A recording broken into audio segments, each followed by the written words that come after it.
Hello guys, ngayong video to, pag-usapan natin ngayon ang Realme 12 Pro Plus na ito ay merong periscope portrait na with OIS, and then naka Sony IMX890 with OIS din. And then meron din tong Qualcomm Snapdragon 7S Gen 2 na naka 5G, and then 120Hz curved vision display. So ito yung box niya, ayan. Tapos open natin. So ito yung unit guys ng Realme 12 Pro Plus. So ayan. So pag-usapan muna natin yung appearance niya or yung design niya dito.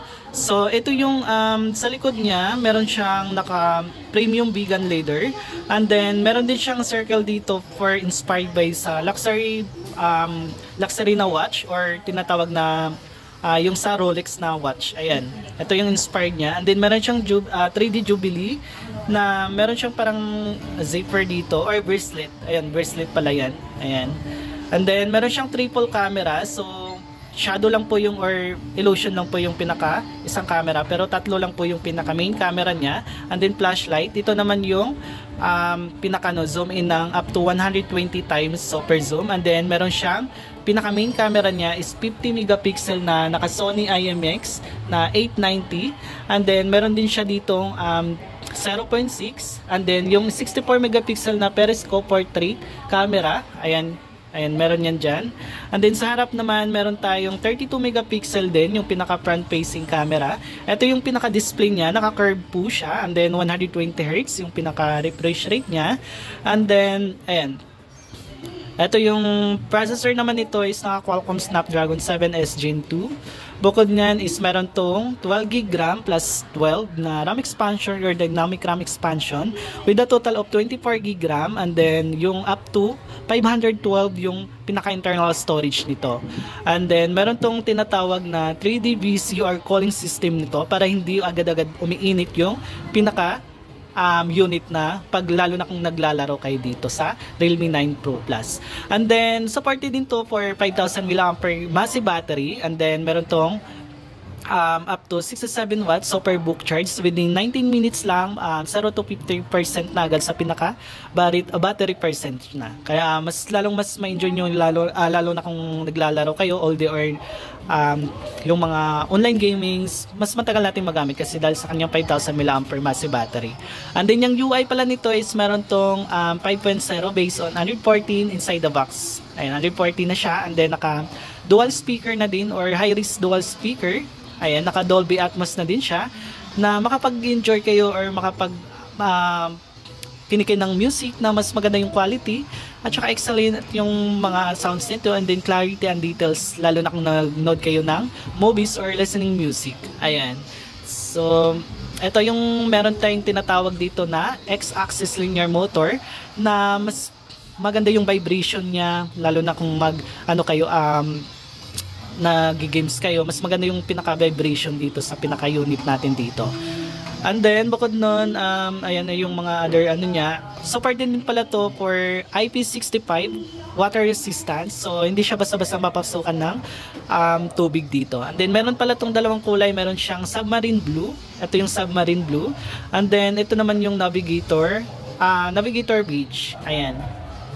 Ayan yung parang kulay white niya. Double check natin dito yung camera. So ito yung in-explain ko kanina na meron siyang periscope portrait camera. So and then up to 120 times yung super zoom in niya. Ayan. Tapos meron din tong tinatawag na cinematic portrait. So ito yung mga iba't ibang portrait niya. Ayan. Tapos bukod doon meron din siyang up to 6 times yung pinaka zooming niya na mas clear pa rin yung image na makaka-capture nyo dito. Bukod niyan is meron din tong night eye engine. Ayan, mas maganda lalo na kung mahilig kayo mag-picture sa mga madidilim na area. Ayan, on yun na lang po yung niya, night eye engine niya. And then meron din siyang DIS engine na kahit kayo mas makaka-capture kayo dito ng mas maganda yung niya, image niya kahit gumagalaw yung pinaka-object nyo dito. Ayan. And then, meron din tong inspired din to ng tinatawag na movie filter. Ito yung filter na Maverick. And then, bukod dun is meron din siyang filter ng memory and then journey. So bali itong tatlong filter na to is yun yung inspired by movie na yung Journey or Memory, and then Maverick na movie. Ayan. And then ayan, check natin yung camera nito. Ito pala isa na mahilig hanap ng 0.5 sa iPhone. Ito meron siyang 0.6 na makaka-capture kayo ng mas wide. Ayan. And then meron tong up to 20 times 120 times zoom. Ayan, try natin dito. Ayan, 0.6. Ayan. Ito yung up to, ayan. Ayan yung 120 times super zoom niya. Ayan. Bukod nyon is meron din siyang 3 times portrait. So makapag-portrait kayo ng 3 times dito ng mas maganda yung quality ng image niya. Bukod doon, meron din siyang dual video mode na pwede nyo pong gamitin yung harap at saka sa likod. And then meron din siyang ito yung 64 megapixel o high resolution na pinaka-video niya. Ayan, meron din siyang 3 times. And then panorama, ayan, panorama pro mode, and then movie type, and then slow-mo, and then long exposure, and then group portrait, and then starry mode. And then meron din siyang tail shift dito sa other camera. And then meron din tong sa video naman ito up to, ayan, check natin. Kaya niya mag-capture dito or mag-video ng up to 4K resolution. Pero kung bababa kayo ng 1080p, kaya niya mag-shoot ng 60 fps dito. Bukod dun sa 60 fps niya, meron din siyang ultra steady. Lalo na kung nagbi-video or nagbablog kayo, mas maganda yung quality niya. Hindi siya masyadong shaky, lalo na kung naka-on dito yung ultra steady niya. And then straight mode, ito yung straight mode na meron siyang iba't ibang filter like Journey, Maverick, Memory. Ayan yung bagong niya. Tapos meron din siyang super night mode dito. Ayan. Tsaka maganda dito sa Realme UI 5.0 niya, makapag-crop na kayo ng kagaya ng iPhone or yung Samsung, na yung image nyo pwede nyo pong gawing sticker. Long press mo lang yan and then pwede mong ma-save dito. Ayan. So pwede mong gawing sticker yan, yung pinaka-image nyo. Bukod doon, ito, yung running OS nya, ayan, smooth naman siya. Ayan. Ito yung pinaka niya, about phone. Meron siyang 512, and then Qualcomm Snapdragon 7S Gen 2. And then meron siyang 6.7 inches, and then meron siyang 12 plus 12, and then 5,000 mAh massive battery, 32 yung megapixel sa harap, ayan. Tapos 50 plus 8 plus 64, based on 40 na din yung running OS niya. So ayan, yung other special features nito, meron tong smart suggester, and then split view, and then flexible window. And then, pwede ka makapag-open dito ng 3 application naman dito. Ayan, nasabay-sabay. And then, yung display naman nito is meron tong 120 Hz yung pinaka-refresh rate nito. Meron siyang auto select, and then standard, and then high, ayan, meron na siyang high dito na pwede nyo pong gamitin yung 120 Hz yung pinaka-refresh rate niya.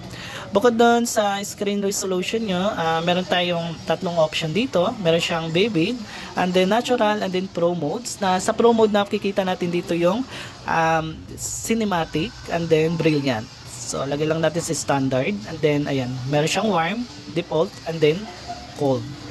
Bukod doon, meron din siyang dark mode. And then OLED na pala yung display ng screen nito, guys. Ayan, OLED na. And then manipis lang din siya. Ayan, medyo mas embossed lang talaga yung camera module niya dahil sa kanyang camera lens na malaki yung camera lens niya dito. And then naka Type-C naman po siya. Ang wala lang sa kanya is walang head jack. And then non-expandable na po yung pinaka-memory nito. And then yung itong primary secondary na speaker, meron din siya ditong additional na speaker dito. And then itong sa kabila is mic na. And then ayan, additional din na mic dito.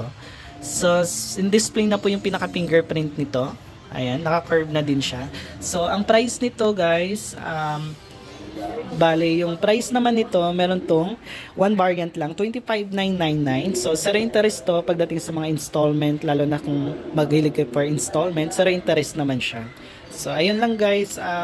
Ito yung napag-usapan na natin yung specs ng Realme 12 Pro Plus.